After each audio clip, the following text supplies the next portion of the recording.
Está liado con la ventana, seguro.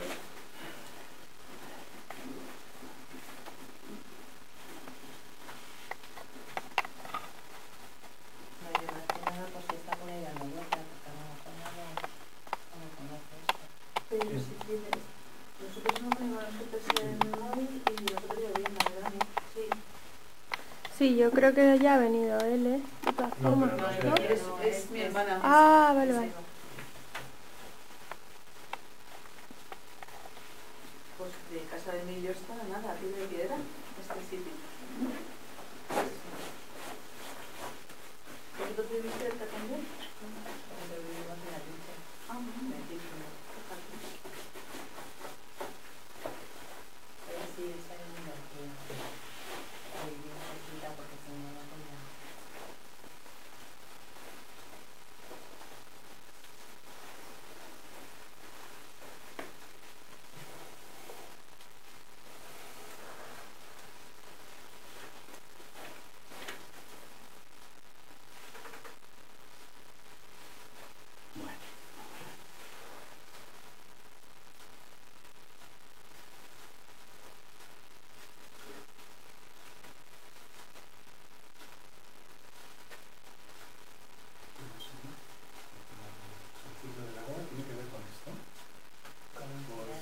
Sí, sí, sí.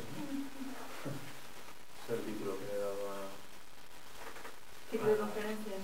No, a esta primera conferencia sobre el libro. No es el título. La cocina que retrasar una hora. ¿En este? Sí, solo mira los minutos. Pero sí.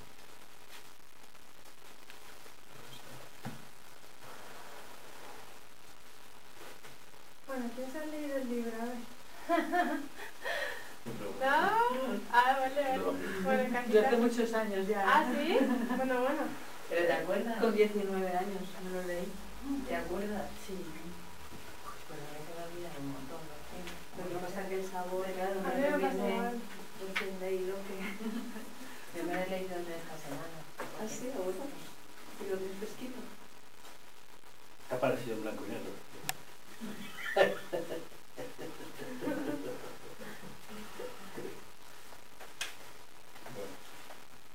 a ver si sale esto. Vamos.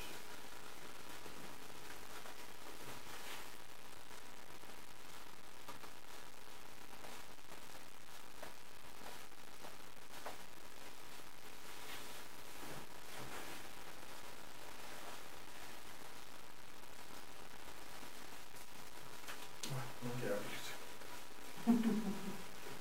¿El Power? El Word. Ah, pues apaga y enciende. Solución drástica. Bueno, empieza igualmente. Ahora cuando quiera el ordenador lo abrirá. Pues nada, esto quería que... Este libro quería que fuese un poco una introducción a un ciclo de conferencias. Un ciclo... No quería llamarlo tampoco conferencia, porque no sabía exactamente la estructura que va a tener. Este primero va a ser un poco una introducción a un formato que lo dejo un poco en incógnita en función de lo que los participantes quieran. Si a lo mejor es preferible que yo haga la mayor parte del seminario, pues yo voy haciendo un poco la explicación, si resulta muy interesante, o si no tanto y prefiere que sea coloquio, depende pues cada vez de cada público. Entonces, este primero va a ser más bien experimentación, ¿vale? Un poco para ver por dónde van los tiros y pues en función de eso ya iré preparando las cosas a gusto también del público, porque bueno, es un poco para todos, para mí y para vosotros, ¿vale? Para mí, es una manera de obligarme a mí a trabajar ciertos asuntos que nunca es lo mismo prepararte las cosas para ti mismo que cuando las quieres explicar a los demás. Siempre necesitas hacer un esfuerzo comunicativo mayor, un una necesidad mayor también de aclararte, y pues ese sería un poco lo que yo quiero para mí, y bueno, para vosotros por supuesto, que cosas que yo ya he trabajado y que considero de sumo interés, pues abrirlas un poco a todo el que quiera asistir y ver sobre cuestiones de filosofía que en mi opinión pues son de interés general. Vale. Bien, bueno, pues parece que ya se ha visto. Perfecto. Vale, luego también esto lo quiero hacer en algo un proyecto que estamos llevando a cabo, que se llama la Escuela de Artes Orientales, pues precisamente por eso, porque creo que es una dimensión más de una escuela que ya se está ocupando del arte del movimiento, del arte de la salud y del arte del combate, también porque las artes marciales son de combate. Pues yo creo que le puedo aportar desde la dimensión teórica, o aparentemente teórica, por lo menos en un primer momento, de la filosofía, aunque no tiene sentido, yo creo, sin la práctica, pero desde la filosofía aportarle un plus a esto que estamos haciendo. ¿Vale? Muy bien. Pues voy a empezar leyendo algo que ya he puesto durante la semana, pero bueno, no todo lo habréis visto, lo he puesto en internet también, y es la explicación de por qué he elegido esta obra para empezar este ciclo de seminarios que espero que sea pues longevo. ¿Vale? Muy bien, pues ¿por qué Siddhartha? La pregunta realmente es difícil, puede ser a posteriori respondida de múltiples maneras, y ninguna probablemente agote una decisión que tomé sin siquiera pensarlo. Fue automático. Lo tenía claro, y por ello, a pesar de que en el futuro, estudiando y reflexionando sobre el ciclo de seminarios y cuál era el libro o el tema más idóneo para comenzar, apreciase sin embargo otras posibilidades quizá más adecuadas. No obstante, mantuve mi deseo inicial. Ahora, ¿por qué creo que tuve dicho deseo? Bueno, pues quizá Siddhartha es un libro que por encima de todo te implica y apasiona, asequible y lejano al mismo tiempo, lejano por la complejidad que impide que se dé por terminado sin más. Siempre es posible una lectura más y siempre recomendada. Siempre hay algo que escapa. La belleza de la narración ayuda a que sea una lectura placentera, la importancia de lo tratado a que sea útil y beneficioso para el espíritu. Por esos genéricos encantos escogí Siddhartha, y desde luego por la sensación que a mí mismo me aporta más allá de una doctrina, más allá de una enseñanza, una exhortación al camino. Pues, como ya digo, entonces, según pensé, pues llevo este tiempo, ya se lo he comentado a muchos, llevo mucho tiempo dándole vueltas a cuándo empezar, cómo empezar, y sin embargo yo esta obra, porque tiene muchas cosas ocultas, porque la lees y te gusta la primera vez, pero la lees una segunda vez y te gusta por otra razón, y la lees otra tercera vez y vas detectando muchas más cosas. Yo, de hecho, ya cuando la estaba preparando, la he vuelto a leer varias veces, y cada vez que la leía veía más ejemplos y más cuestiones que vamos a tratar a lo largo del tiempo, y no las había descubierto la primera vez, y a pesar de ello la elegí, precisamente por eso, por una intuición de que lo que se trata aquí tiene largo recorrido. ¿Vale? Voy a haceros un pequeño plano, ya que también es introducción, pues un poco qué tengo yo en la cabeza sobre, de qué recorrido va a llevar este seminario. ¿Vale? Voy a hacer enseñar las cartas un poco a dónde quiero llegar. Siddhartha, ¿vale?,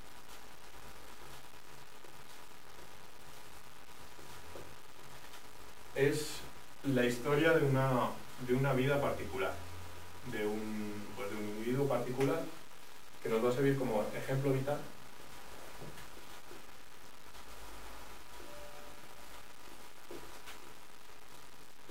recorrido quizá pueda parecer más teórico, porque la filosofía siempre, al tratar de subir de lo particular, deja un poco de lado, siempre parece que se queda en la teoría y que no se puede particularizar, pero bueno, eso es un ejercicio que tiene que realizar yo creo que cada uno, y este primer seminario nos va a permitir tener ese ejemplo siempre ahí para particularizar lo que vayamos viendo en las clases. Mis próximos objetivos serían taoísmo y budismo. Siempre desde el aspecto más filosófico, ¿vale? Uniéndonos para llegar al Zen. ¿Vale? Estos serían mis objetivos inmediatos. Es necesario tener quizá una introducción, pero luego pues el budismo mahayana.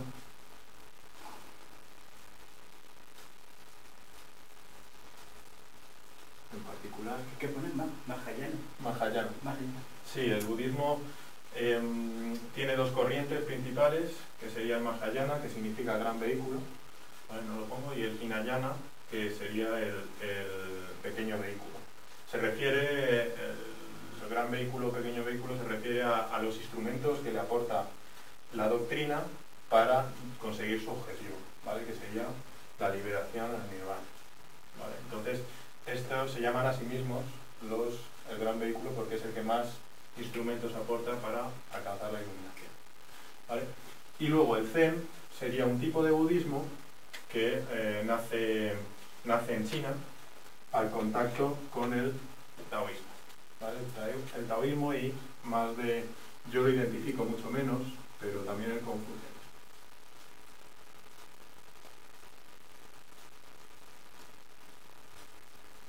¿Vale? Pero principalmente el taoísmo, al ser una cuestión mucho más interna y menos de organización y social, como puede ser el confucianismo, pues me interesa más la parte del Zen, más pura, más espiritual, ¿vale? Y aquí dejaríamos temporalmente el Oriente, ¿vale? Para pasar a Occidente, ¿vale? Iríamos a Grecia.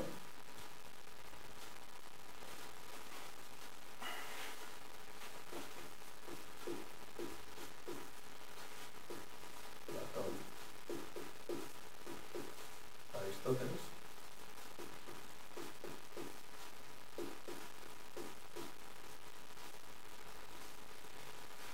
Quizá levemente el cristianismo. ¿Sócrates no? No por la relación que tiene con esta parte. Además, Platón, o sea, a Sócrates le conocemos por 4 fuentes y la principal es Platón. La que va a estar siempre que hables de Platón va a estar Sócrates, y siempre que hables de Sócrates va a estar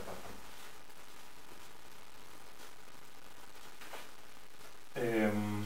Y luego lo que más nos importa, que es esta transición a la modernidad.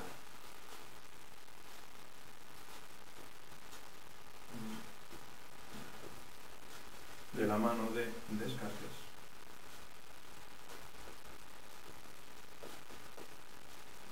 Perdona, ¿y en Grecia no tocas Pitágoras? O sea, no es una cuestión simplemente la elección, es una cuestión no de tanto de interés personal, porque, pues por ejemplo, puedo meter aquí en Grecia a Heráclito, por ejemplo, que a mí me encanta, o bueno, o más autores, porque es muy fructífero. Es más una cuestión de contenido para llegar al objetivo que ahora mismo os voy a explicar, ¿vale? Entonces, quizá de forma tangencial podríamos tener muchos autores muy interesantes aquí en el tema espiritual, o antes de la modernidad, o la crisis de paso a la modernidad, pero mi objetivo es, en este caso, ciertas temáticas más que se tratan en Siddhartha, y por eso es la introducción, y para que tampoco se alargue demasiado en el tiempo, que sea más o menos un año, para luego pasar a otros autores, otras temáticas. Entonces, sería Descartes-Kant. Aquí entraremos un poco quizá con Spinoza.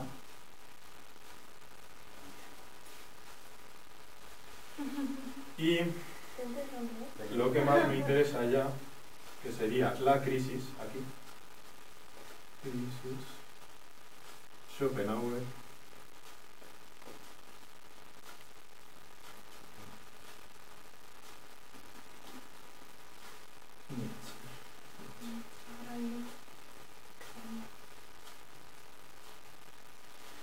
¿Por qué?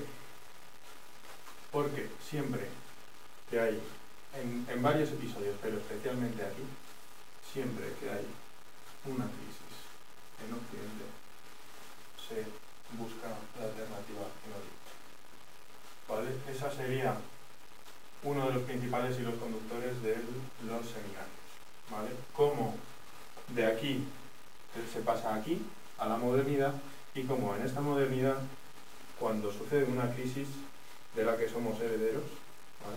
O sea, siempre es una cuestión del presente. O sea, si una de las cosas que vamos a aprender con el budismo es que el pasado, en tanto que pasado, es solo una invención.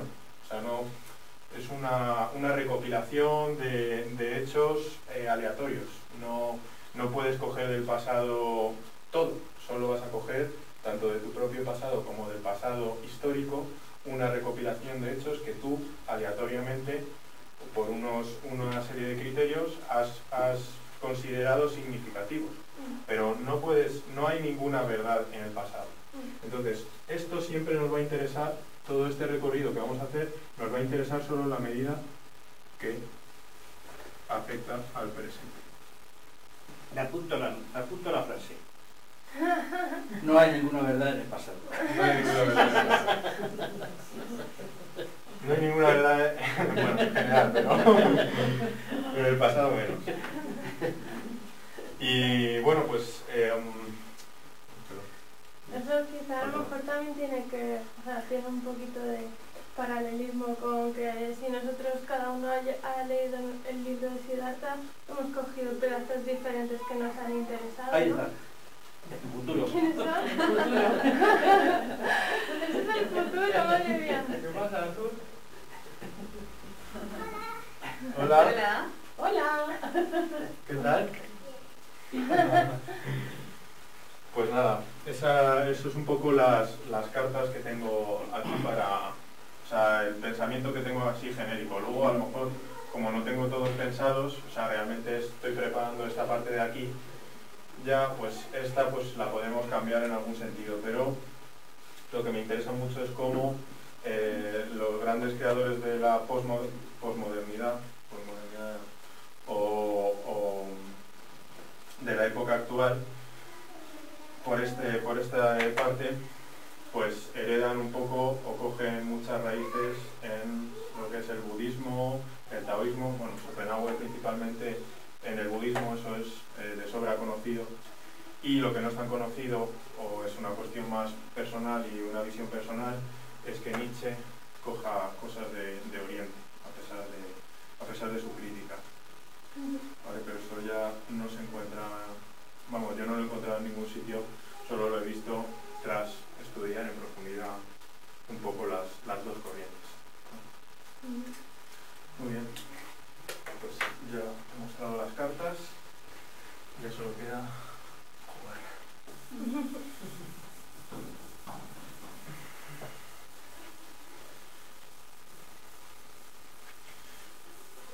Y bueno, Siddhartha, ya digo, va a ser la introducción a toda esta escenografía, a todo este recorrido que vamos a ir haciendo a lo largo de la historia del pensamiento, porque como el ciclo del agua que es, va recorriendo y va cayendo en las distintas posiciones que he ido dibujando aquí.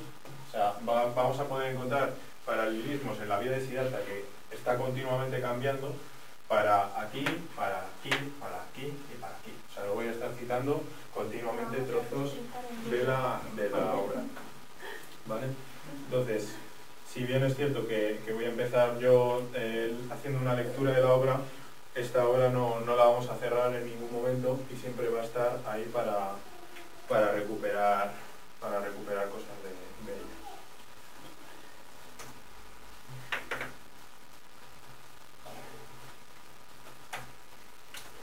Muy bien, pues ya vamos a pasar ahora.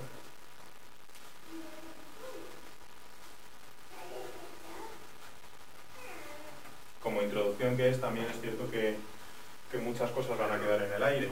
O sea, siempre la vamos a estar abriendo, pero hoy mismo muchas cosas van a quedar no satisfechas, tanto porque vamos a explicar el budismo más adelante, como el taoísmo, como otras cuestiones que Hermann Hesse mete en la época y que probablemente no estuvieran, problemas de su propio tiempo, que es el siglo XX, el siglo XIX-XX.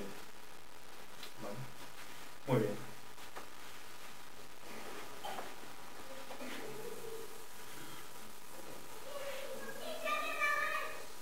Empezamos con el ciclo del agua.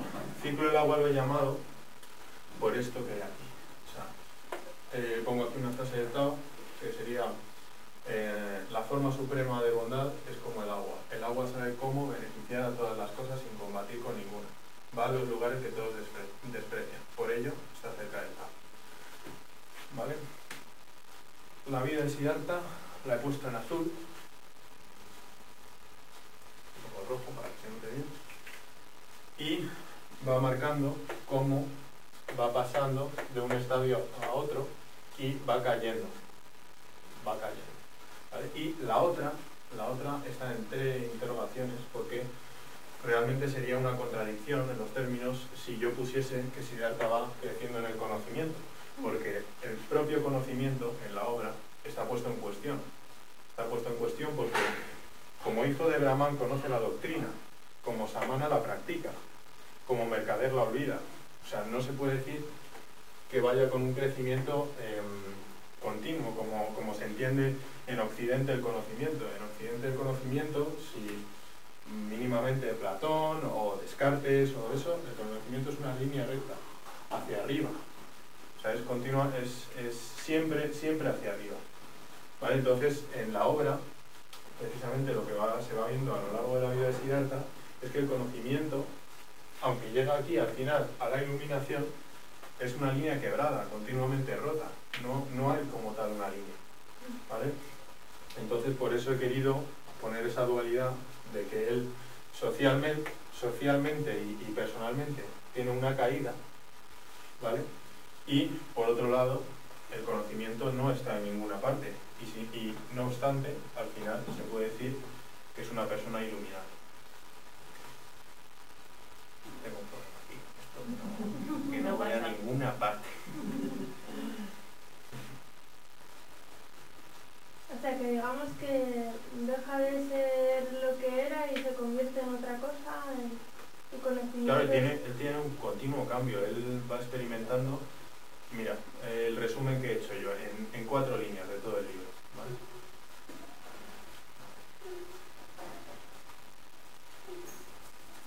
Dice: lejos de dibujar un claro crecimiento en el camino de lo que el conocimiento pudiera parecer, Siddhartha dibuja una caída. De la pureza de la reflexión teórica, aquí, el hijo de Brahma. El Brahman es como un príncipe, ¿no? Sí, ahora explico las castas en la India. Lejos, bueno, de la reflexión teórica e inexperiente, ¿vale? Porque él es un niño. Es un niño, es un adolescente cuando es el hijo de Brahman, antes de irse con los samanas. ¿Vale? De la reflexión teórica e inexperiente a la práctica radical y salvaje. De la práctica radical y salvaje, de la práctica radical al experimentar de lo que huía, al olvido del camino. El mercader es el olvido completo del camino. Y del dolor, o sea, del dolor al sufrimiento. Y por último, de la compleja vacuidad, ¿vale? Esta vida es muy compleja, pero está vacía, a la plena simplicidad, ¿vale? Esto es lo que llamaríamos plena simplicidad, cuando es el vacío, que es cuando alcanza la iluminación.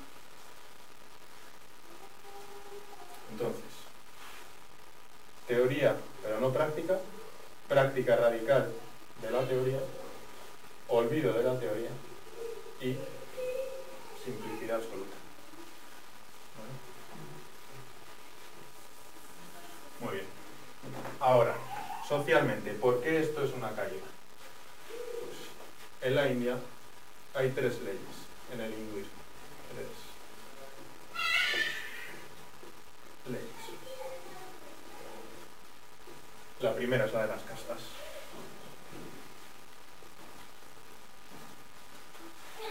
Que no se puede saltar bajo ningún concepto. La más alta, la casta más alta, son los brahmanes.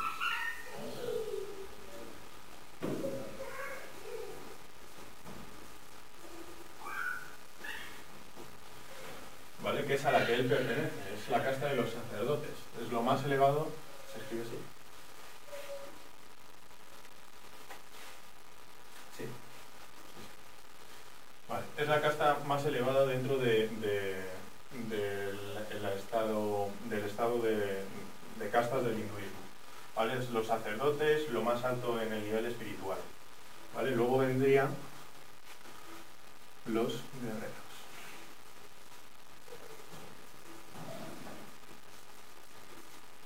O políticos. ¿Vale? Luego vendrían los mercaderes.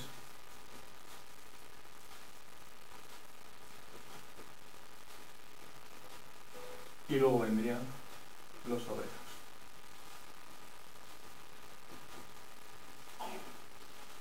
¿Vale? Pues aquí tenemos claramente la caída. ¿Vale?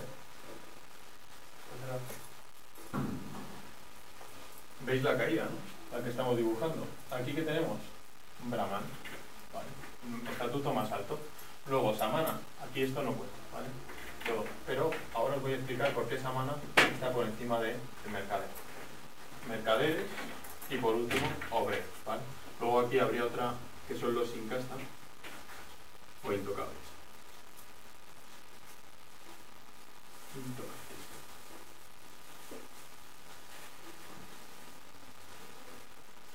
Vale, esto no sería una casta como tal, sino simplemente un poco los apestados dentro del estatus social que tendrían en el momento.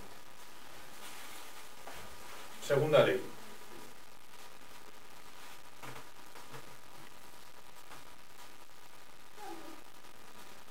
De los estados de vida.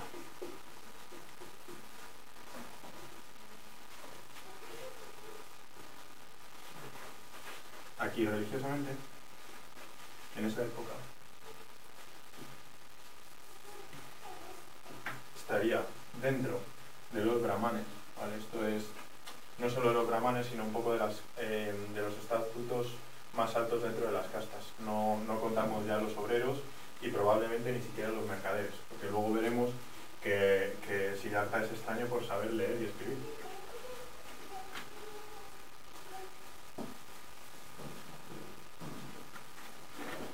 Estudiante, jefe, familia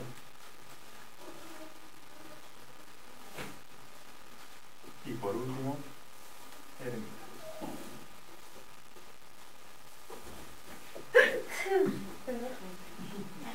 ¿Vale? Estos serían los estados de vida que también han de ser respetados en el caso de las castas altas. ¿Vale? Es curioso porque vemos que estos son los tres, estos se irían seguidos en una línea. ¿Vale? Estudiante sería el primero, para alguien pues como un brahman o como un político, probablemente los guerreros no tanto, y los mercaderes en la medida en que puedan permitírselo. Por supuesto tampoco se contaba aquí a las mujeres, no tiene, ni pueden ser jefes familiares, realmente estudiar tampoco, y eremitas no había, o sea, no se consideraba en su universo en la cuestión de la pureza religiosa, ¿vale? No estaba considerada desde ese punto. Hasta el budismo, dentro del hinduismo no, luego en el budismo sí se las considera como iguales. Entonces, estudiante, ¿qué pasa con Siddhartha? Pasa directamente aquí, a eremita. Pero el eremita, dentro de las castas elevadas, estaba bien considerado, porque esto es, si os fijáis, el recorrido que siguió Buda. Buda no era un extraño después de ser estudiante y jefe familiar, un príncipe o bueno, un brahman, después de tener su mujer y su hijo, pasar a ser un eremita no era algo extraño en la época. Eso era muy común. De hecho, era lo que se consideraba alguien que realmente fuese creyente en sus leyes y en sus costumbres, era algo que tenía que hacer, porque era este punto, tras haber, esto era lo que tenías que hacer para con la sociedad.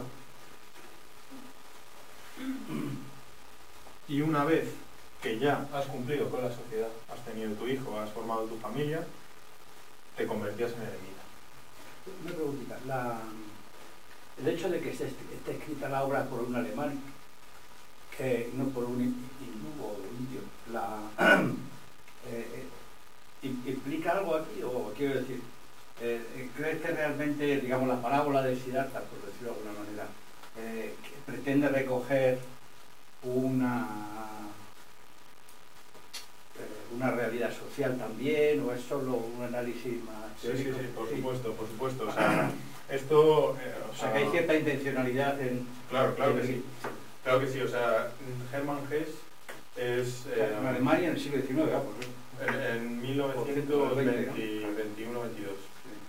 O sea, que es el momento, en Europa mira lo que ha sucedido, o sea, acaba de ser la Primera Guerra Mundial, ¿vale? Entonces, ahí en el pensamiento es un momento de crisis de valores absoluto. Entonces, es lo que estaba comentando antes. O sea, ¿de dónde recogemos valores si los nuestros están oxidados y obsoletos? Pues Hermann Hesse tiene otra obra que es Demian, que tira de Abraxas, por ejemplo. Pues aquí en Siddhartha recoge un poco el hinduismo, a raíz de un viaje suyo, pero es de agarrarse y donde encontrar algo paralelo a lo que nosotros tenemos que se está muriendo, ¿vale? Y entonces realmente él mete mucha problemática actual en la obra. O sea, él está continuamente, pues por ejemplo, cuestionamientos que se ponen sobre bueno, realmente hasta cierto punto, por la ausencia que pone de los problemas de la época, eso ya significa mucho. O sea, el hecho de que pretenda ser tan... O sea, cuando alguien pretende estar fuera de su época, eso es un síntoma. Es un síntoma de algo. O sea, no es posible estar fuera de una época. Y si no lo tratas aquí y quieres irte tan lejos, es por algo. ¿Vale? También es verdad que aunque tú estés leyendo la obra y te hablen de brahmanes y de no sé, de comerciantes, mercaderes y tal, tú también puedes extrapolar esos estatus sociales a tu propia realidad social, creo. No, está claro. Si realmente el budismo de lo que se enorgullece en este caso y por lo que siempre avanzan en ese sentido es porque son cosas universales, no tienen tiempo ni lugar, eso tiene que valer para todo el mundo. Pero vamos, este patrón de comportamiento y todo, pues al final del libro se ve que Siddhartha, después de todo lo que ha hecho, su hijo realmente va a seguir su propia historia y no ha servido de nada que él alcance su iluminación para que su hijo la alcance, no tienen nada que ver. O sea, él va a seguir inmerso en la rueda de samsara, de su vida, y esto va a valer para siempre. ¿Sabes lo que te quiere decir? Para siempre. Es un poco fatalista esa. No es fatalista, es la realidad, exactamente. Es así. Porque en verdad su padre, cuando Siddhartha es brahman, Claro, su padre intenta que no se vaya. ¿Qué más sabio que su padre? Que realmente pues se lo toma mucho mejor que él luego lo pasa fatal.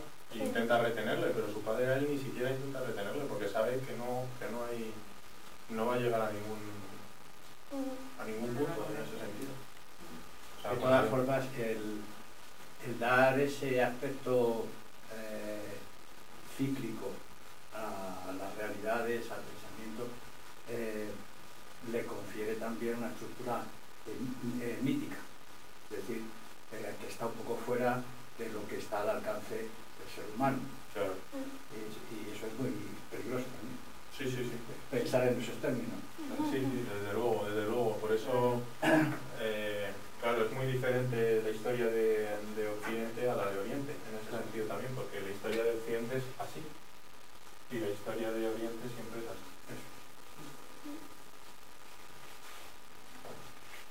Hay batallas, guerras, tal, pero el Estado es siempre el mismo. Y los pensadores siempre dan las vueltas a lo mismo. Bueno, ya llegaremos, ¿no? Ya llegaremos, efectivamente, sí, sí, sí. Desde luego. Y por eso en Occidente hay crisis.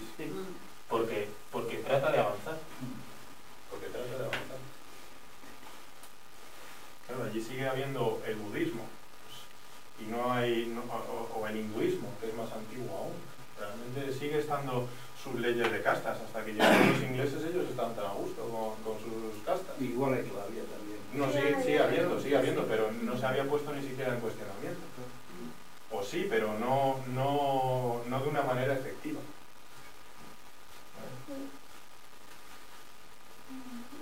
Bueno, eso, lo que decía. Aquí, samanas, ¿vale? Esto será luego los samanas. Esto, lo que quiero que veáis es que en el caso de Buda, por ejemplo, es completamente normal y había muchas personas que para realmente alcanzar tu realización personal tenías que llegar a ser eremita, es decir, salirte de tu casta, de tu yo clasificado y pasar a ser lo que tú eres en realidad. Y para eso tenías que salir un poco del estatus social. O sea, que no era algo que estuviese mal visto. Realmente los samanas era algo común. ¿Cuál es su problema? El problema es que él se salta toda la cuestión de su deber con la sociedad.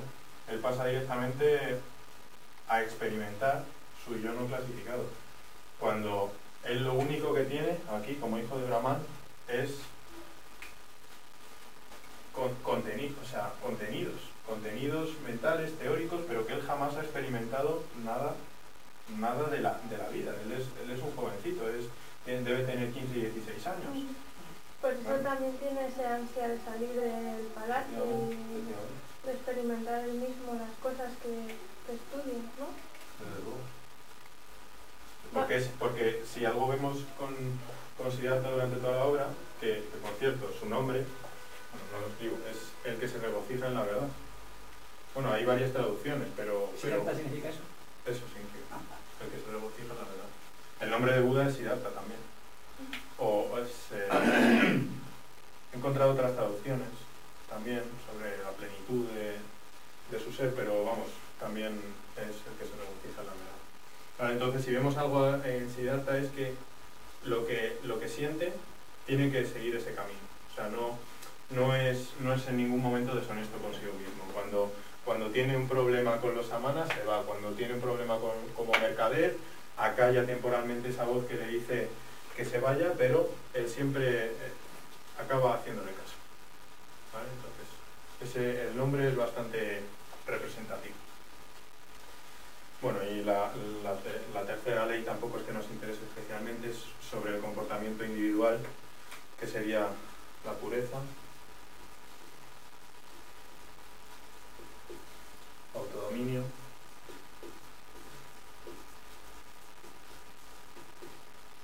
no violencia,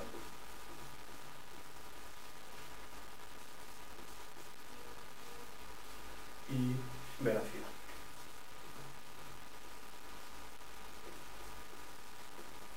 Que si hay una figura que exprese esto en la obra es desde luego el padre de Siddhartha.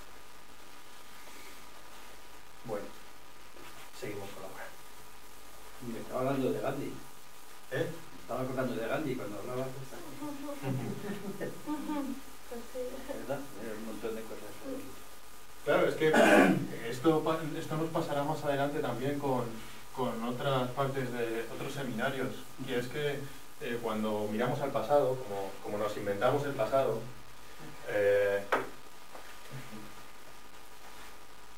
nos inventamos las figuras también, nos inventamos a Buda como un fuera de su época, nos inventamos a Cristo como fuera de su época, y realmente esa es la imagen que ha tenido en función de lo que representó en su época y lo que representa para nosotros dentro de su época. Pero Buda o Cristo o otras figuras trascendentales de la época, pues solo trascienden en el tiempo, pero dentro de la época no. O sea, dentro de la época nosotros, por ejemplo, podemos conocer a alguien mañana, aquí que sea súper inteligente, y ahora mismo no es nadie. Pero la historia, por lo que sea,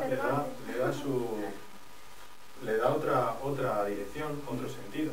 A Cervantes le pasó. A Cervantes y a millones de famosos que en su época pues no le conocían. O genios que pasan todas sus obras, desaparecen y aparecen a los 3 siglos o a los Eso le 8 está siglos. pasando a Tesla ahora, ¿no? A Tesla, por ejemplo, muchos genios en general que desaparecen sus obras o desaparecen lo que han creado, y pues, Aristóteles estuvo desaparecido. Aristóteles era nadie durante 10 siglos. Hasta la Edad Media, que se empezaron a descubrir sus obras y se empezaron a traer de Oriente Próximo, nadie conocía a Aristóteles, por ejemplo, y a muchos otros griegos. O sea que realmente eso es la construcción en función de los medios que tenemos, en función de lo que conocemos, y creamos un mito. Muy bien. Bueno, vamos a ir más rápido porque quería hablar mucho menos de lo que estoy hablando. ¿Vamos a dar un repasillo al libro? No, solo no voy a dar mucho más. Siddhartha, Si lo hubiéramos leído todo, Ya. No, pues ahora los que no... huye del confortable lecho de su padre, conoce pero no sabe, experiencia de vivir requiere de padecer, y sin embargo, él que ya poseía todos los conocimientos, lo vemos porque él ya conoce, él sabe perfectamente la doctrina completa. Cuando su amigo Govinda le dice, vamos a ver a Buda, a que nos diga su doctrina, y él le dice, ¿por qué? Yo no necesito más doctrina, si la conozco, sé lo que me va a decir, si está muy claro. El problema es llegar a esa meta que buscamos todos. y satisfecho. Claro, él no busca doctrina. Pero además al propio Buda, cuando se junta con él, le dice, es que tú fuiste un hombre perdido primero, y ¿sabes? Claro, él le reprocha al propio Buda que no va a conseguir nada formando una orden y yendo con la doctrina predicándola por ahí. No va a conseguir nada. Porque es que no se trata de enseñar, se trata de experiencia. Se trata de sufrir y padecer. Y Buda le dice, bueno, eres demasiado listo. Cuidado con tu intención. Bueno, voy a pasar directamente a unos trozos representativos para ver el ciclo del agua. Pues este sería ya el de Samana, ¿vale? Para que nos quedemos para el futuro. Esto es sobre todo con fragmentos con proyección, vamos a llamarlos así. Ayunó durante 15 días, ayunó durante 28 días. La carne desapareció de sus muslos y mejillas. Ardientes sueños oscilaban en sus ojos dilatados, en sus dedos huesudos, crecían largas uñas. Y del mentón le nacía una barba reseca y despeinada. La mirada se le tornaba fría cuando una mujer cruzaba por su camino. La boca expresaba desprecio cuando atravesaba la ciudad con personas vestidas elegantemente. Vio negociar a los comerciantes y cazar a los príncipes. Presenció el llanto de los familiares de un difunto. Advirtió cómo las prostitutas se ofrecían, cómo los médicos se preocupaban de los enfermos, cómo los sacerdotes determinaban el día de la siembra. Se percató de que los amantes se querían, de que las madres daban el pecho a sus hijos. Y todo ello no era digno de la mirada de sus ojos. Todo mentía, todo apestaba, olía todo a hipocresía, todo aparentaba tener sentido y felicidad y belleza, mas, sin embargo, todo era ignorancia y putrefacción. Punto. Vale, este fragmento Estaba es deprimido, devastador. pobre. Claro, todo, o sea, luego espero explicar un poco más eso, pero todo es parte de Maya, o sea, realmente no miente. cuando eres, que es lo que luego le pasa a Govinda, ¿no? Que le dice que de tanto buscar fuera, ya tienes esperanza de encontrar algo y ya lo tienes precisado, sabes perfectamente qué es y lo estás buscando, en vez de mirar a ver qué tienes alrededor. Pues todo lo que no sea lo que estás buscando, miente. Entonces tú ya sabes lo que quieres encontrar y lo buscas fuera, pero no lo vas a encontrar porque tú ya tienes hecho lo que quieres encontrar y todo lo demás es pues inmundo, o sea, el mundo es inmundo. Y esto nos va a servir mucho para cuando lleguemos a Nietzsche. Vale, siguiente estación. Cuando decide tirarse al mundo de cabeza, ¿vale? Ya todo lo que miente, pues va a por ello y a ver dónde está ese sufrimiento del que habla y qué es lo que significa sentir de verdad. Se va a hablar con Kamaswami, que es el mercader y que quiere que le contrate. Y él pues le presenta sus servicios. Dice, ¿qué sabes hacer? Dice, sé meditar, esperar y ayunar. ¿Es todo? Sí, creo que es todo. ¿Y de qué te sirve? El ayuno, por ejemplo, ¿para qué es útil? Es muy útil, señor. Cuando un hombre no tiene que comer, lo más inteligente será que ayune. Sí. Por ejemplo, Siddhartha no hubiera aprendido a ayunar, ahora tendría que aceptar cualquier empleo en tu casa o en otra parte, pues el hambre lo impulsarían a ello. Pero al ser como es, Siddhartha puede esperar tranquilamente, pues desconoce la impaciencia y la necesidad. Puede aguantar el asedio del hambre largo tiempo y encima reírse de él. Para eso, Señor, sirve la vida. Pues él ha aprendido, obviamente, las técnicas, o ha aprendido lo que le alejan del mundo. O sea, el hambre que sufre todo el mundo, la impaciencia que sufre todo el mundo, el meditar, que por cierto, sobre esta palabra me gustaría advertir que en muchas traducciones se traduce como pensar, y es precisamente lo contrario, es la ausencia de pensamiento, ¿vale? Pero bueno, las traducciones es lo que tienen.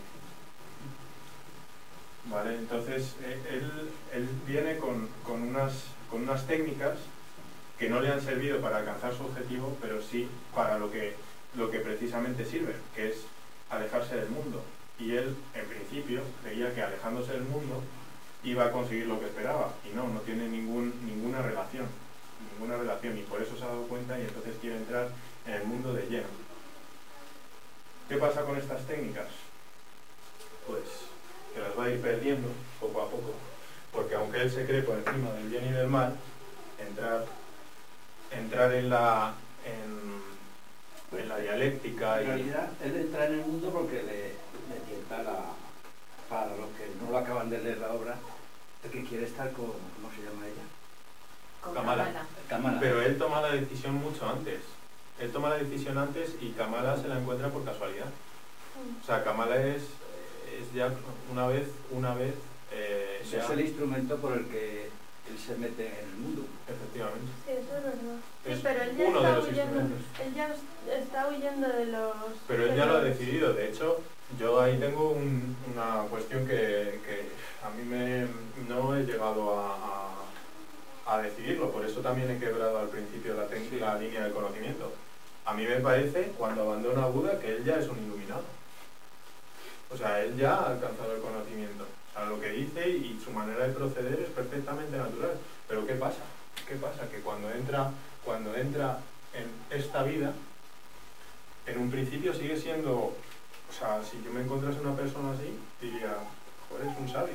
Pero ¿qué ocurre? Que va calando, este tipo de vida va calando en él. Y por mucho que seas un sabio, si ya tienes que pelearte por comer, tienes que pelearte tienes problemas con... pues empiezas a jugar a los dados y tal, y aunque al principio no te resulte algo a ti interesante, porque eres un samana en la ciudad, pues todo eso les llama a la gente de la ciudad, los hombres niños, porque se preocupan por cosas que no tienen, o sea, que no importan, que lo verdaderamente importante no es eso, y ellos no se dan cuenta. Pero al vivir esa vida, entonces empieza él a ser un hombre niño, empieza a calar en él. Entonces, alguien que tiene esa manera de esos conocimientos, esos saberes, estas técnicas, allí no le sirven de nada. Le sirven, bueno, pues para en este caso. Pero espiritualmente pasa a ser él otro hombre niño. Por mucho que se creyese por encima, él va teniendo un lento calado de las preocupaciones y el sufrimiento. Por eso decíamos que pasa de samana, que es dolor, porque sus prácticas son principalmente dolor, ayuno, dormir en la intemperie, sufrir el sol, todo eso es dolor, pasa al sufrimiento.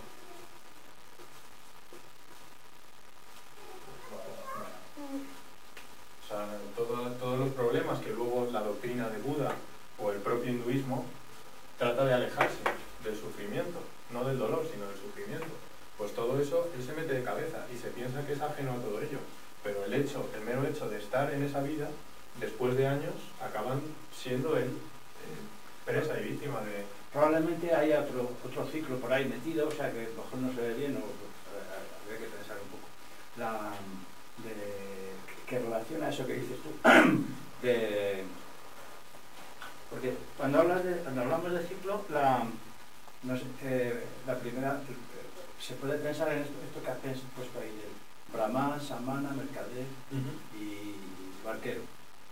Claro, a lo mejor dentro de cada uno de esos ciclos puede ser que haya otro que esté más, puede ser que haya otra relación o algún otro ciclo relacionado con este acercamiento al sufrimiento, decía, ¿no? Especialmente en este. Claro. El que sufre aquí es muy claro, porque además es el que más tiempo está, se tira 11 años y pasa de lo que podríamos llamar la pureza de un niño, porque él viene inmaculado. O sea, él no se ha mancillado con nada. Y conforme va pasando ese tiempo, va calando el mundo en él y le va haciendo un hombre normal. Sí. Además, fíjate que, no había pensado en ello, también hay otra evolución dentro del estadio de barquero. Sí, claro. Hay otra evolución. Sí, está claro. Hay otro entorno ahí. O sea que empieza de una determinada manera. Sí. Sin embargo, yo, si me permites, no estoy de acuerdo con que él sea Buda antes de meterse de lleno en la vida social más. Porque él tiene inquietudes, él no tiene la mente en paz tampoco. Es que si hacemos caso a Germán Hesse, él te dice que no tiene inquietudes, que él va a vivir. O sea, yo le he hecho caso a Germán Hesse y Germán Hesse me ha dicho que él está nervioso, él quiere salir de las cosas. Que sigue insatisfecho. Sí. Cuando se encuentra con Buda y lo deja, sigue insatisfecho, ¿no? Yo eso es lo que pienso. Cuando leo el libro, esa primera parte, me parece que él está gritando. Si por no hubiera detrás, aparecido salida, Kamala, algo. a lo mejor dice, pues ya, no he visto aquí, estoy ya en la Nirvana y tal. Aparece Kamala y lo destroza. Es verdad. Las mujeres siempre, es que... No, realmente él es el único sitio donde se pasa bien es con Kamala. El problema es todo el tema de mercader.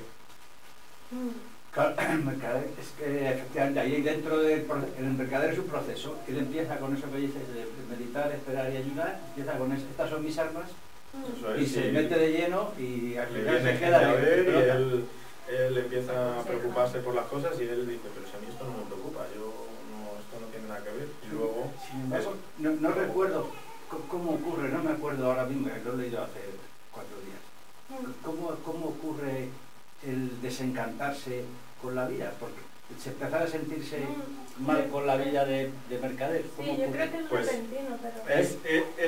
O sea, eso es simplemente la explicación budista, ¿no? O sea, ahí cumple todos los parámetros del budismo. Él simplemente va a cuidar, o sea, que es el vacío. Él empieza a experimentar, o sea, todo lo que en un principio le parece saciar, se cansa de ello. Es todas las cuestiones de Maya, de la vida cotidiana, pues suponen nada para él. Y más cuando él, en mi opinión, o sea, desde luego el conocimiento lo tiene. Los conocimientos lo tienen. Entonces él es muy honesto y ve que eso no le lleva a a ningún lugar más que al sufrimiento. O sea, él empieza, no es que haya un hecho, no hay un hecho que empiece a sufrir, es simplemente el calado de la vida. O sea, el calado de la vida que va entrando en él y va experimentando el sufrimiento y el vacío. Pero no hay una escena... Ay, lo voy a leer otra vez. Los dados. ¿Eh? Los dados. Lo de Kamala aquí. Creo No, que... Kamala, él acaba bien con Kamala. O sea, él... Pero yo hay un momento de hastío ahí con Kamala. Y... ¿No? Un poco sí. No como tal. No o sea, rompe con... Él no dice... Yo creo que él también se cansa también de... Se cansa, pero se cansa de todo. No dice Sí, que hastío sí. con Kamala, es simplemente llega a un punto en el que todo empieza a ser hastío. Ya. Hastío con los negocios, hastío con Kamala, hastío, pero realmente él lo dice, que Kamala es el motivo por el que él se mantiene tanto tiempo en esa vida. Porque es donde encuentra un refugio y donde se encuentra bien con una persona que realmente le entiende. Pero el resto de la vida para él no tiene ningún sentido. Realmente se mantiene tanto tiempo, lo dice, porque es la persona que mejor le entiende. Entonces, en ese sentido, yo creo que es paradigmático o sea, los puntos del budismo va cumpliendo exactamente todo, el aferrarse, el sufrimiento por la ausencia de sentido de todo. O sea, creo que en ese aspecto, desde luego que sigue una serie de ciclos, pero es el hastío en general, no por nada, no sufre ninguna crisis particular, sino que es que todo carece de sentido para él. Deja de disfrutar. Exacto. Todo lo que en un principio le parecía bello por ser plural, empieza a parecer carente de sentido. Es que eso es lo peor que te puede pasar. Dejar de disfrutar. Vale, y creo que realmente no quería más o sea, llega un punto en el libro, que es ya cuando se cansa de esto, que creo que ahora mismo no me gustaría entrar a hablar, que es la parte más bonita y la más interesante quizá del libro, que es la del partido, pero creo que es algo muy personal. Entonces, solo voy a leer unos fragmentos, ¿vale? Si alguien desea comentarlo, estupendo, pero yo creo que es justo cuando dice que el conocimiento no se puede transmitir, por eso se le llama iluminación, porque no es una doctrina que a ti te digan y de repente caiga la luz, sino que es algo mucho más, o sea, no cabe en el paradigma teórico de la ciencia occidental, o sea, eso no cabe, por eso se le llama iluminación, se le llama despertar, ¿vale? Porque no es algo que se pueda transmitir por la palabra. En mi opinión, creo que la palabra es importante, porque aunque tú no seas iluminado por la palabra tiene mucho efecto cuando estás preparado para recibir. Y por eso estamos aquí, porque no estamos hablando del vacío, ¿vale? Creo que si hablásemos en el vacío y realmente considerásemos que el saber no es transmisible y todo lo que estamos haciendo es un ejercicio puramente teórico y sin fundamento, pues entonces no lo haría. Pero como creo que sí vale para algo, reflexionar y quizá en algún momento hay cosas que, pues por ejemplo, como cuando lees cada vez el libro, hay cosas que no entiendes, pero están ahí y luego las vuelves a leer y dices, ahora lo entiendo. ¿Vale? Entonces siempre es un buen ejercicio, pues incluso como meditación. Bueno, pues de la última parte he seleccionado 2 fragmentos, ¿vale?, que hablan por sí solos y que utilizaremos más adelante, especialmente en el Zen, que el Zen se centra en ese despertar. O sea, para el Zen no hay doctrina, solo hay el despertar. Y todo lo que no sea eso es banal. ¿Vale? Entonces, bueno. Perdón. ¿Qué estaba escribiendo? Dime, me perdí. Lo último que he dicho. Estaba tuiteando. No tuiteando. Está apuntando cosas. No, es que, o sea, realmente que para el Zen, que ya lo veremos más adelante, lo único importante es ese despertar. Entonces, como consideran la doctrina, que en eso se separa del resto del budismo, consideran consideras la doctrina como algo secundario, que lo importante es la práctica y la iluminación, pues todo lo demás está de más. Vale, dos fragmentos preciosos y ya dejo el libro y si acaso aclaro algunas nociones, si hace falta, y si no, pues abrimos rueda. Esto es cuando Vasudeva, que es el barquero, le dice, o sea, la situación con su hijo está llegando a un punto de no retorno y que insostenible. ¿Vale? Entonces es cuando le dice Siddhartha: dame más tiempo, querido amigo, ya sabes que estoy luchando, quiero ganármelo con amor, ternura y paciencia. También a él le hablará algún día el río. Él también es uno de los llamados. La sonrisa de Vasudeva se tornó más cálida. Oh sí, él también es uno de los llamados, también pertenece a la vida eterna. Pero ¿acaso tú y yo sabemos a qué ha sido llamado? ¿A qué camino? ¿A qué empresas? ¿A qué padecimientos? Pues no serán pocos sus padecimientos. Su corazón es ya orgulloso y duro, y las personas como él están predestinadas a sufrir mucho, a equivocarse a menudo, a cometer muchas injusticias, a cargar su conciencia con muchos pecados. Dime, querido amigo, ¿no educas a tu hijo? ¿No lo obligas? ¿No le pegas? ¿No lo castigas? No, Vasudeva, no hago nada de eso.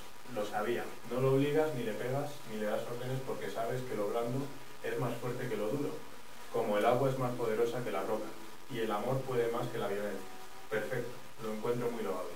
Pero, ¿no será acaso un error tuyo creer que no lo estás obligando y castigando? ¿No será tu cariño un lazo con el cual lo tienes maniatado?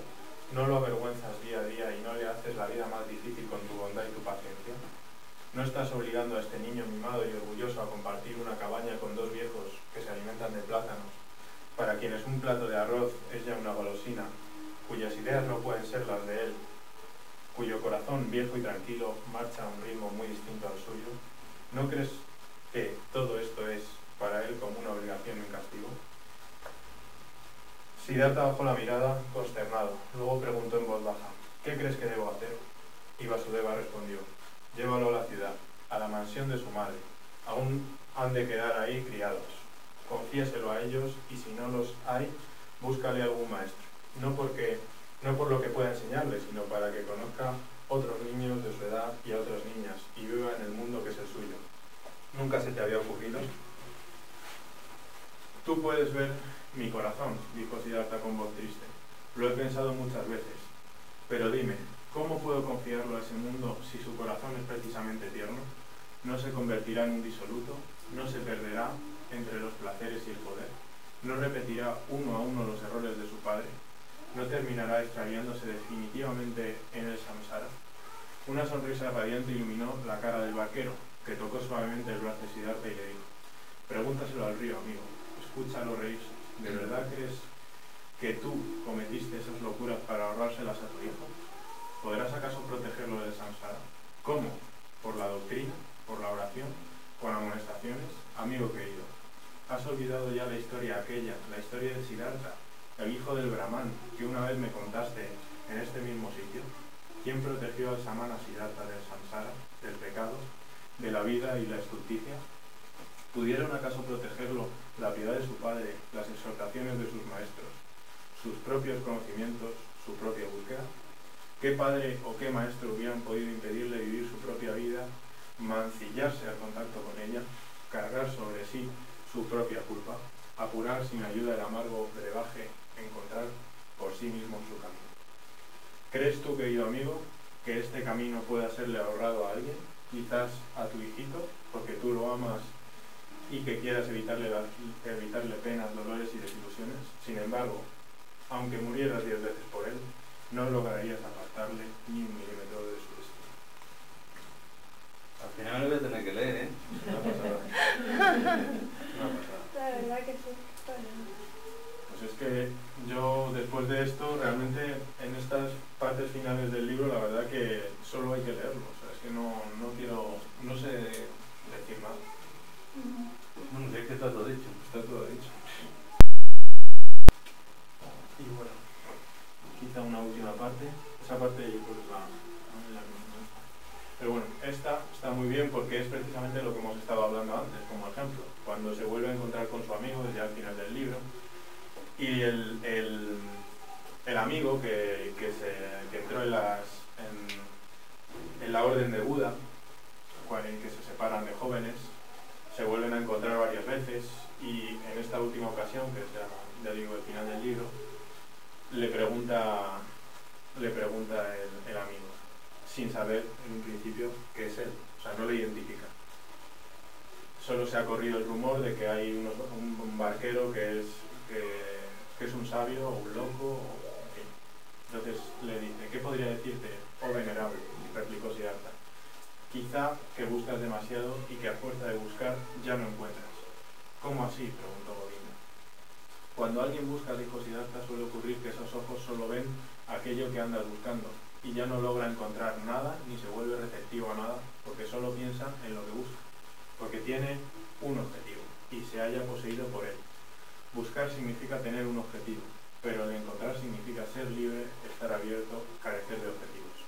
Tú, honorable, quizá seas de verdad un buscador, pues al perseguir tu objetivo no ves muchas cosas que tienes a la vista.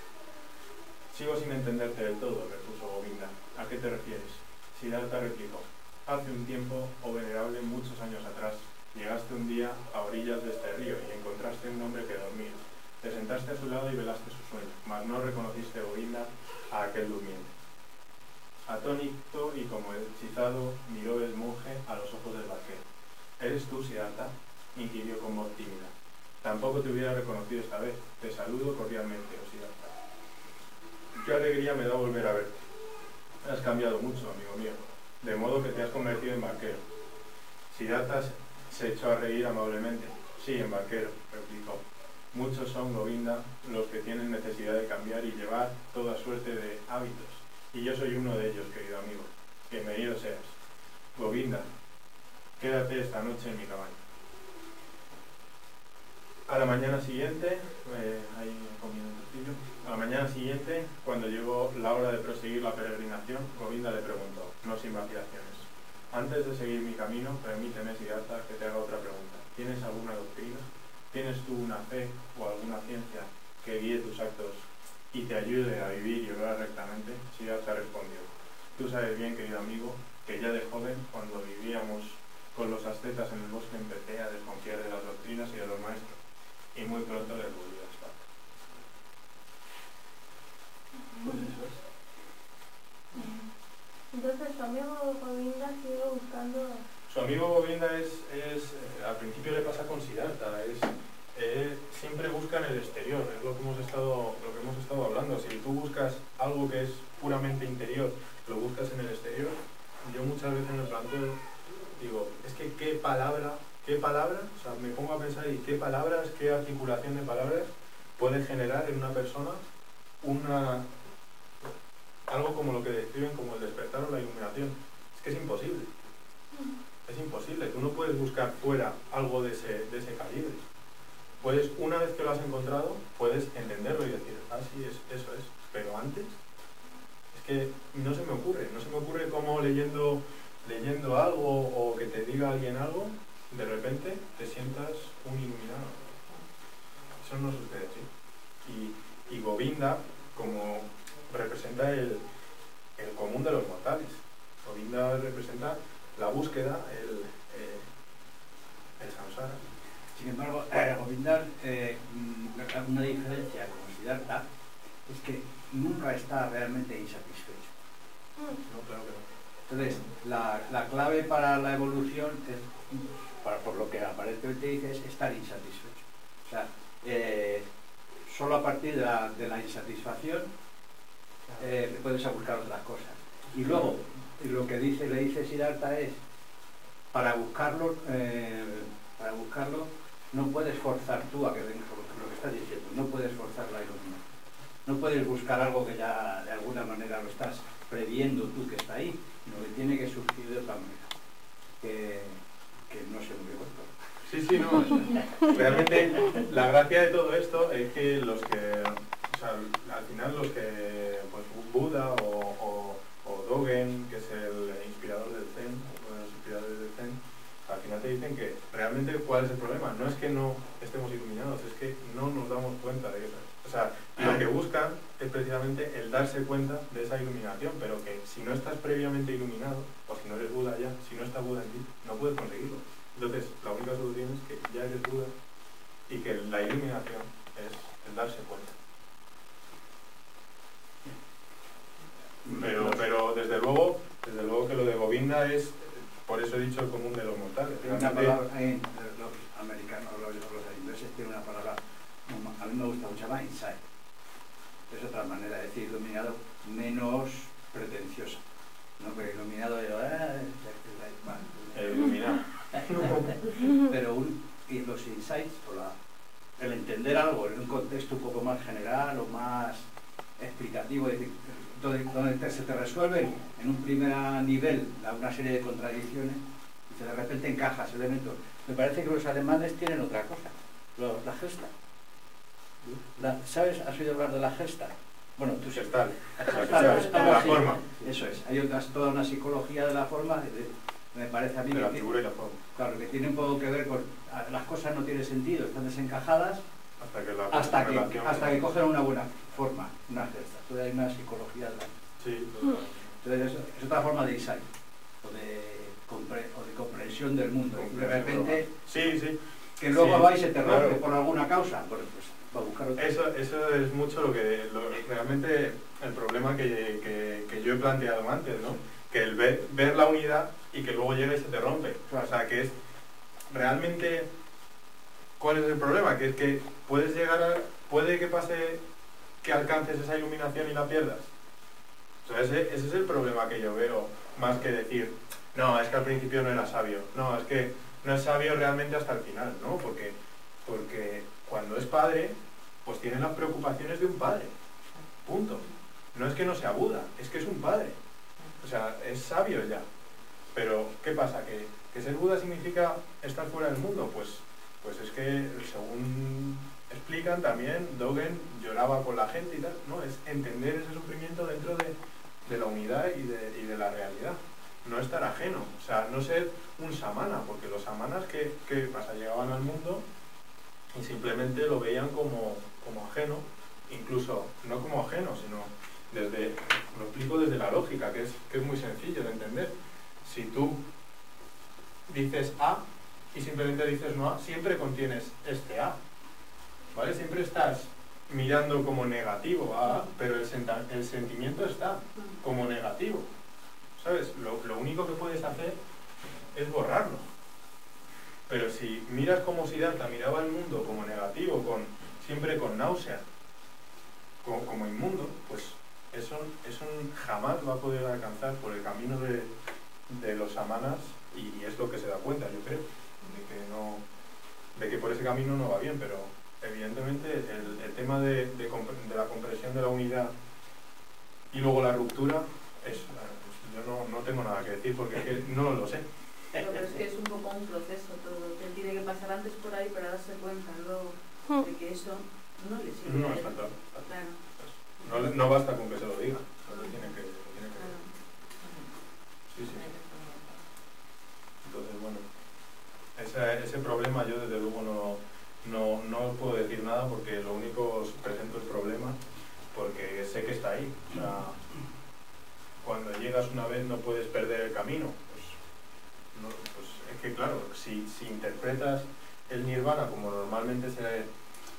normalmente se refleja creo yo, en el imaginario popular de que es algo que lo alcanzas y de repente, pues no lo sé.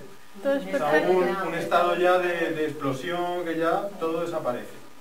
O es lo que significa la palabra. Nirvana es cuando apagas una vela. Como que ya todo fuera. Pues no lo sé. No lo sé, porque si eso ya lo consigues, ¿qué es el resto de la vida? Ya mueres. Eso tiene sentido. Hombre, si se apaga la vela, lo más seguro es que... Quiero decir, que siempre está ahí, ¿no? Continúas y sigues comiendo y sigues en la existencia, ¿sabes? Claro, seguramente señalar el objetivo no es contradictorio con indicar el camino.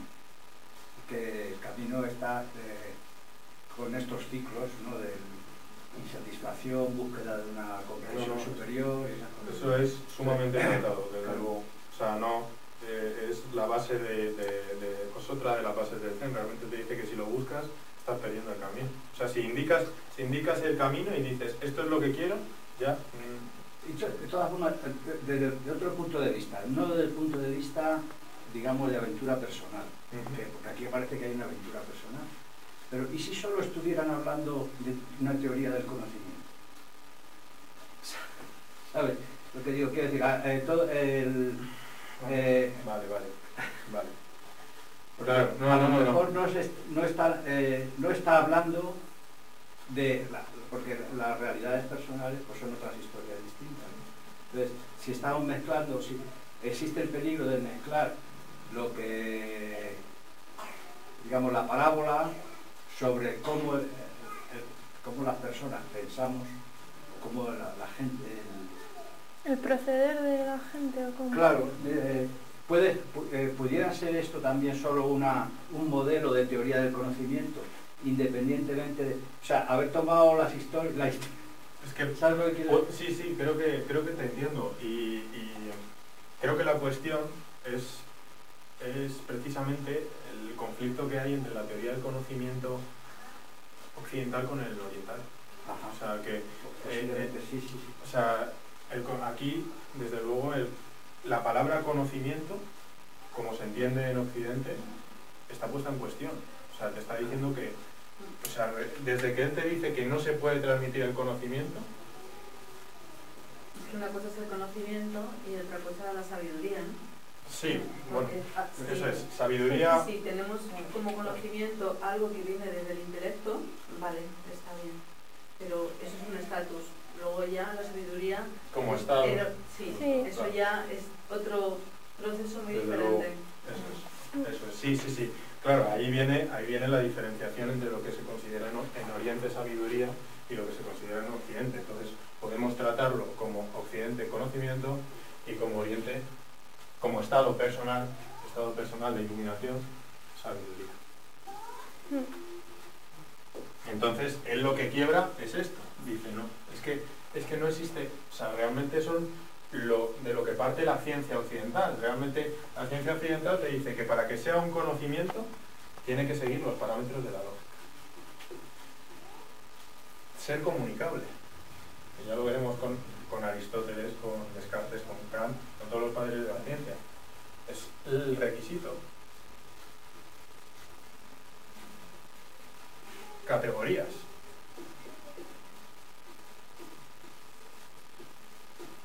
¿Qué menos que esto? Y él te está diciendo que no se puede, o sea, si realmente vamos a entenderlo fenomenal con la palabra maya. Es que es muy, además es muy bonito. A mí me gusta mucho todo lo que tiene que ver simplemente con lo que hablamos. No hace falta simplemente buscar en la raíz de las propias palabras y ya vemos cómo ahí está lo que luego le damos 20.000 vueltas. Y, por ejemplo, aquí en este conocimiento, vamos a poner los opuestos, ¿no? Porque la unidad está aquí, la unidad está en la sabiduría, es lo que hemos estado diciendo antes. Una vez que encuentras el sentido y la unidad al ser, pues ya, eso se puede decir así a grosso modo, la sabiduría. Entonces, no hay opuestos en la unidad no hay opuestos. Esto es maya. Pues opuestos se dice maya. ¿Y qué es la raíz? Esta raíz.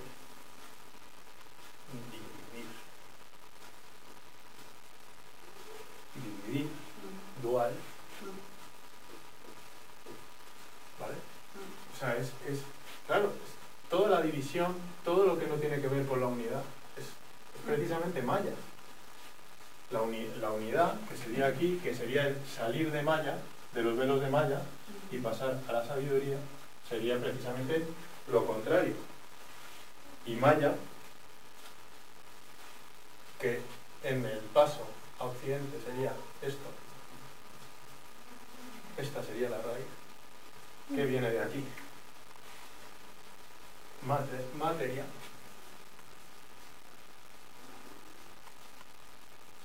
Matriz.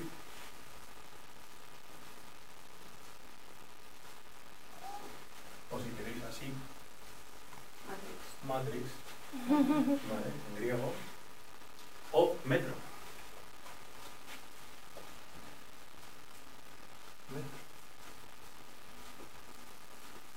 ¿Vale? O sea, es que todo lo que es lo que forma parte del conocimiento en Occidente, comunicable, categorías, lógica, está precisamente en lo que no es el conocimiento, en lo aparente, en los velos de malla, que es la materia, la matriz, el metro, las divisiones, el dividir el mundo.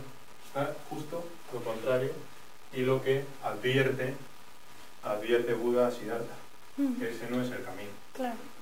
Pero a la vez lo necesitamos para poder estar ahí. Por supuesto, por supuesto. Entonces, una vez que te puedes vaciar de todo eso en el Tao, te vacías, Ahí está. puedes llegar al otro estado. Ahí está esa dualidad, ¿no? Que Siddhartha viene con sus habilidades de samana, de no necesito comer, soy capaz de salirme de mi mente y ponerme en esa garza que va volando por ahí, y llega y se mete en el necesita comer, necesito trabajar, necesito ciertas necesidades, y entra aquí, claro, tengo que sumar, tengo que restar, tengo que hablar con este, tengo que hablar con el otro, y entonces ya está en este conocimiento, en Maya.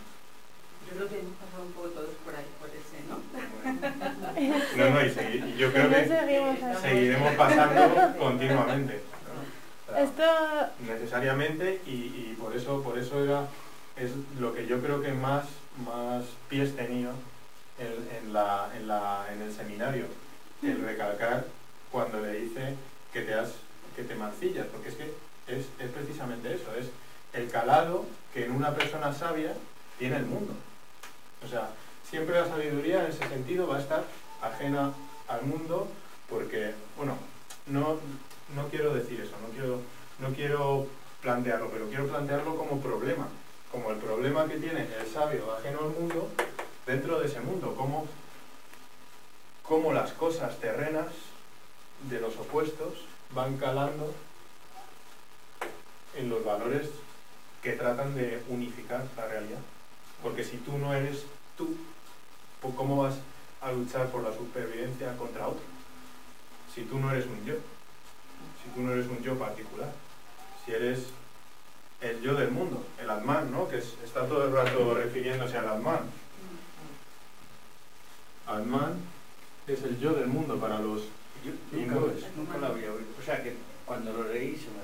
Pero ahora que lo he vuelto a leer, digo, esta palabra no me suena. El Atman, pues es fundamental. O sea, esto es el siguiente texto que tenía. Todo esto lo veremos quizá en el seminario de taoísmo también, porque... Sí, con otros nombres, pero sí. Evidentemente el taoísmo a mí es la parte que más voy a tener siempre. Por lo menos de referencia.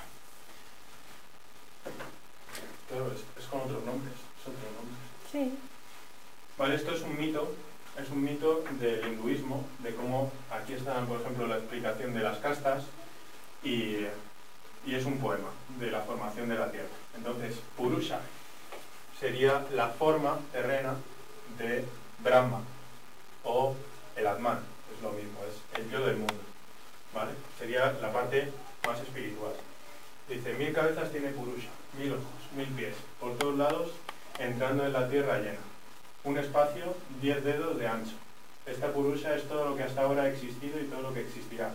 El Señor de la inmortalidad, que crece aún más por la comida.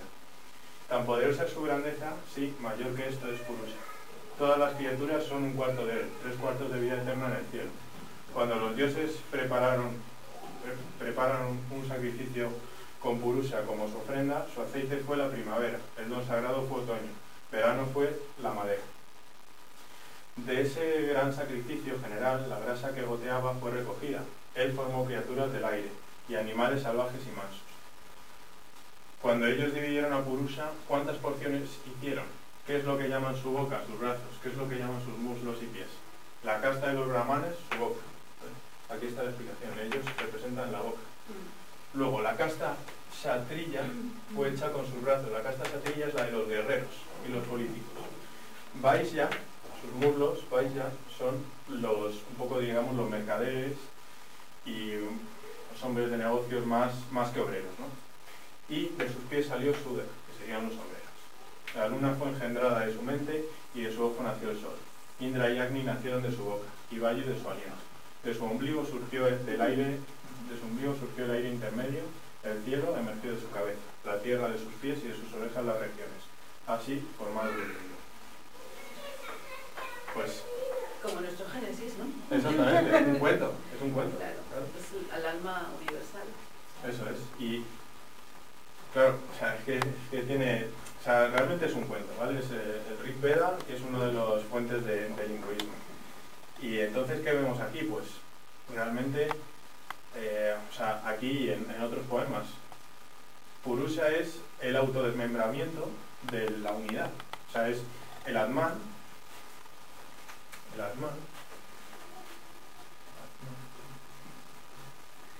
que físicamente, entre comillas, o sea, sustancialmente en la existencia y no en el ser, sería Purusha.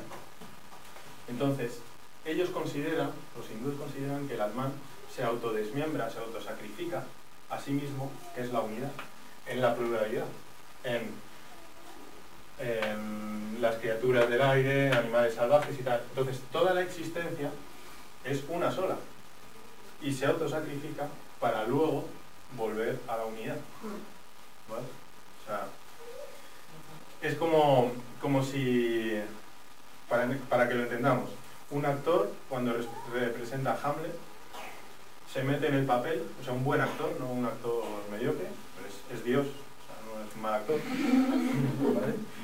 Es tan bueno que se mete y él cuando hace la obra es Hamlet, pero abandona, se acaba la obra y entonces vuelve a ser quien era. Eso es. Entonces, ¿qué pasa? Pues que cuando somos una existencia individual, realmente solo estamos representando uno de los millones de papeles del Atman. Y eso es cuando pretenden liberarse del yo, esa es la idea, ¿no? Precisamente liberarse de esa existencia individual para volver al yo del mundo. ¿Vale? Que es una forma de morir. ¿Vale? Entonces, el problema dividen, o sea, eso ya no voy a entrar hoy, lo prometo, Jivatman, porque el budismo, o sea, Buda lo trata mucho, sería el alma individual, que es con la que se confunden la mayoría de los que intentan buscar el Atman y buscan en la raíz de su existencia el Jivatman, pero es un contenido, al ser un contenido no mental, o sea, el fuego puede quemar cosas, pero no se puede quemar a sí mismo. Entonces, tú no puedes por los medios normales llegar al Atman. La mente puede pensar, pero no puede pensar sobre la mente, porque no lo va a hacer de una forma correcta. Y pues ya está. Yo el resto de cosillas, el resto de cosas no las voy a tratar porque ya sería meterme en la conferencia que estoy preparando. Bueno, ya la tengo casi terminada. La siguiente, que sería las nobles verdades de Dios. ¿Y cada cuánto tiempo vas a impartir tus conferencias? Pues quería que fuese más o menos cada mes y medio. Cada mes y medio o algo así, siempre que no me coincida con algún compromiso, estilo exámenes, pues vamos, yo quiero no pausarlo en ningún momento. O sea, a ver si para diciembre, inicios de diciembre, pongo una de eso, lo que he dicho, el budismo, que ya la tengo perfilada, o sea, más o menos hecha, y ya está. ¿Vale? ¿Ya hemos acabado? Espero que os haya gustado. Muy bien. Muchas gracias por venir. Es para un objetivo cumplido de sobra. Ya con que nos hayamos interesado, para mí ya, o sea, nos haya gustado o no, ya con que nos haya interesado el venir, ya para mí yo estoy... Está genial. Eso está muy bien, hombre. Enhorabuena por tu iniciativa. Y además has tocado temas que son una verdadera bomba. Ya ves. Los temas que ha tocado son una verdadera bomba. Este último hay una discusión tremenda con ello. Porque ese mismo concepto es el que realmente los católicos están intentando equipararlo con el concepto de darle una globalización al concepto de Dios. Lo que pasa es que no se ponen de acuerdo, están media hostia. ¿Cómo no? Hola, Churri, ¿tú quién Ya eres? lo cuento el próximo día. ¿Cómo lo digo? Así que seguimos con el hinduismo el próximo día. No, ¿O no? Ya no, pasamos yo- a- Me cago en la leche. O sea, debería, pero tengo que centrarme en objetivos porque si no, al final hago una historia del pensamiento y no puede ser. Porque si no sería no tener, no fijar cosas y... Pero tu objetivo principal, ¿cuál es? ¿Tener una visión global? No, ¿Qué es? no, porque eso no es muy difícil. Es muy difícil. Que sería tratar los temas de Siddhartha y de la crisis que se genera, o sea, la crisis que se generaba aquí entre el paso de la modernidad a la posmodernidad y que veo muy importante para lo que nos sucede ahora. Para aplicarlo en nuestro presente. Eso es. Como experiencia personal y cómo nos afecta ese pasado y pues eso, que Para tener una perspectiva. cómo se de encuentra dónde eso venimos. actualmente. Claro. Para trasladarlo al presente. Eso es. Trasladarlo al presente, a lo que sucede ahora y que nos pueda servir a nosotros para algo. Sobre todo siempre mirar para eso, la erudición sin sentido, yo no la comparto. Aunque toda... Yo creí que era solo estético esto. La estética es muy positiva, muy positiva. Yo, si es estético, yo ya me conformo. Claro, pues ya está. Estéticamente, ya si nos ha hecho pasar un buen rato y eso, pues ya tiene su Claro. sentido hecho. Pero sí, desde luego la estética no es un valor poco importante. Bueno, Pues muy bien. muchas gracias. Me ha hecho leer el libro que ha sido... Eso es fundamental. Hay que volver a leerlo otra vez. Sí. Mucha gente que no ha venido se ha leído el libro y ya eso también es estupendo. O sea, realmente también es una manera de expandir la cultura, la conciencia. De dar experiencia, que eso también está bien. Sí, si alguien quería decir algo más, yo he cerrado realmente mi intervención. No, si queréis decir algo más, alguna cosa que queréis tratar de más. Yo creo que vamos a estar bordeando esto la línea entre una teoría del conocimiento y una ética continuamente. Sí. Seguramente... Sí. O sea, sí, claro. Siempre, si estás... O sea, yo quiero ir más por el tema de la ontología y la estética. La ontología y la estética, pero siempre que estés con la ontología vas a estar relacionado con la teoría del conocimiento.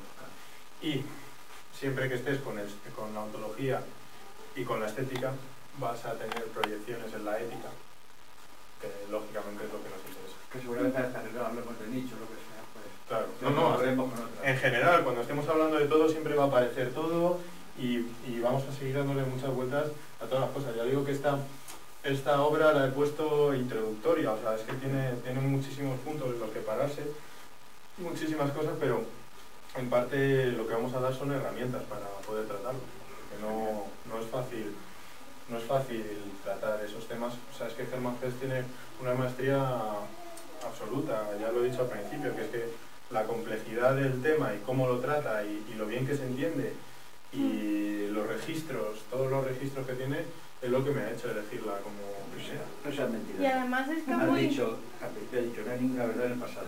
No se queda con ello. Yo aquí he escrito. No hay ninguna. Yo creo No, que... por eso, nada más empezar he dicho, Ha empezado fuerte. Se la has tapado. entonces- Claro, no hay ninguna verdad en el pasado como estática. O sea, de decir, voy al pasado y cojo esto porque esto ya no lo rompe nadie. Si os viene otro mañana y dice, pues no, eso, hemos descubierto una excavación en no sé dónde que indica que... Pues ya está, roto. Ya no es verdadero. Yo creo que Hermann Hesse es muy inteligente porque además hace una novela. O sea, él sabe que está contando algo que no... Él lo crea de cero, aunque coja... O sea, no coge la vida de una persona real, sino que él da forma claro, a es todo. que Siddhartha aparece Buda por ahí, por la Claro. vida de Siddhartha, ¿sabes? Pero no coge a Buda, no hace una biografía de Buda, no... Claro, lo pone en la historia, pero él se la inventa. Se lo inventa todo. Es un poquito como Justin Garden, ¿no? En ese sentido, que hace algo... Sí, todo, una todo- novela directamente para luego introducir una serie de conceptos. Todos los que- autores que, o sea, eso es siempre muy significativo. Todos los autores que no escojan los libros de teoría dura es que no quieren un pensamiento monolítico. Ujú. Platón quiere diálogos entre dos, siempre. Los parágrafos, las poesías, todo no es monolítico, no es una teoría de decir, mira, yo vengo esto y os presento los mandamientos. Eso es. Siempre es una apertura a algo distinto, incluso las teorías también hay formas y formas de escribir. Muy bien, pues muy agradable. Muchas gracias. No, debe ser que me puedo la próxima. Somos unos frikis. Pues mejor que ver la tele, macho, que la tele está insoportable últimamente. Sí, mejor, ¿verdad? Sí. Bueno, claro que sí. Pero tú no eres un poco friki, ¿verdad? Sí. Julián?